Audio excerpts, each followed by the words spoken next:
Hi மக்களே, welcome to lotus channel. இப்போ நாம் சப்பாத்தி வித்து குருமா வந்துட்டு நம்ம வந்துட்டு பார்க்க போகிறோம். வாங்க வீடியோக்குள்ளே போய் பார்க்கலாம்.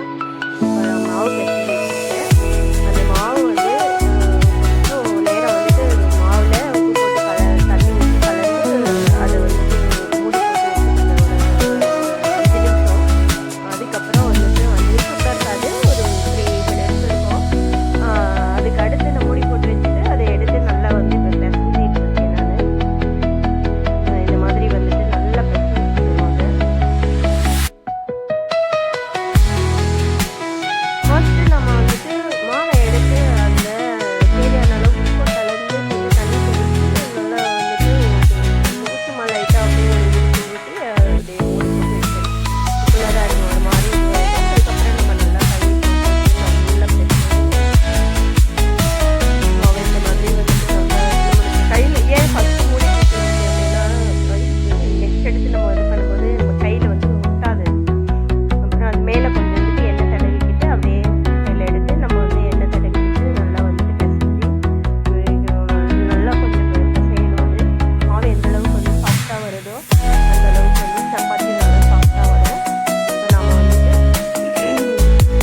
எடுத்து நம்ம வந்து ஊற்றிடலாம்.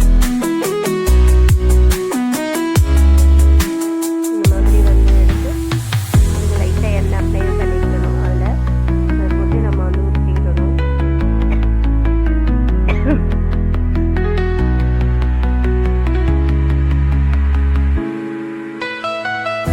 சப்பாத்தி திரட்டும் போது நம்மளுக்கு வந்து லைட்டாக கையில் அப்படியே ஒட்டாமல் இருக்கிறதுக்கு, அந்த கட்டையில எல்லாம் பிடிக்காமல் இருக்கிறது, கட்டையில் பிடிக்காமல் இருக்கிறது லைட்டாக எண்ணெய் தடவிக்கிடலாம் நம்ம.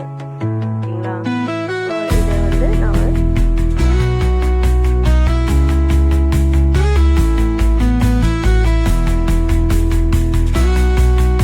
தவா வந்துட்டு வச்சு காய வச்சுட்டு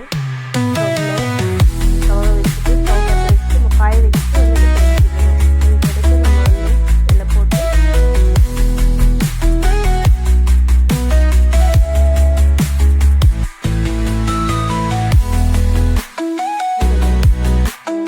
திருப்பி விட்டுருக்கோம்.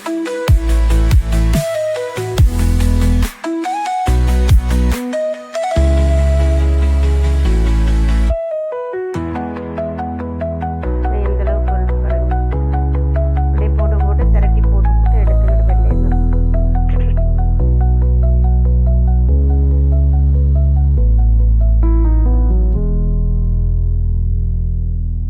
நல்லா திருப்பி திருப்பி விட்டோம்னா தான் நல்லா ஃபுல்லாக எல்லா இடத்துலையுமே வந்து வேகும்.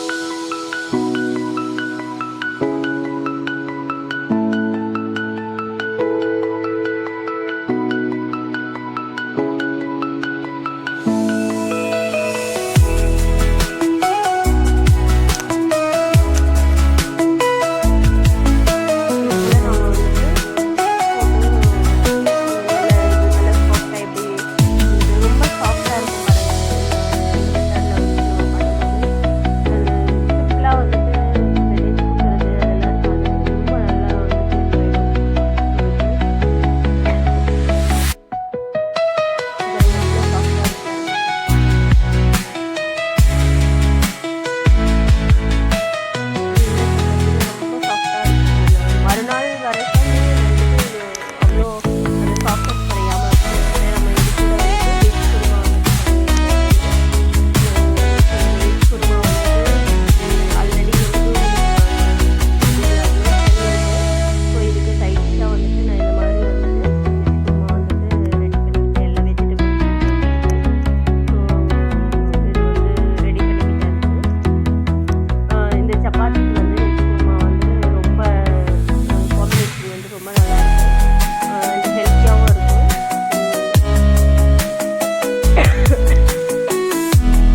காயுமே கத்திரிக்காய்,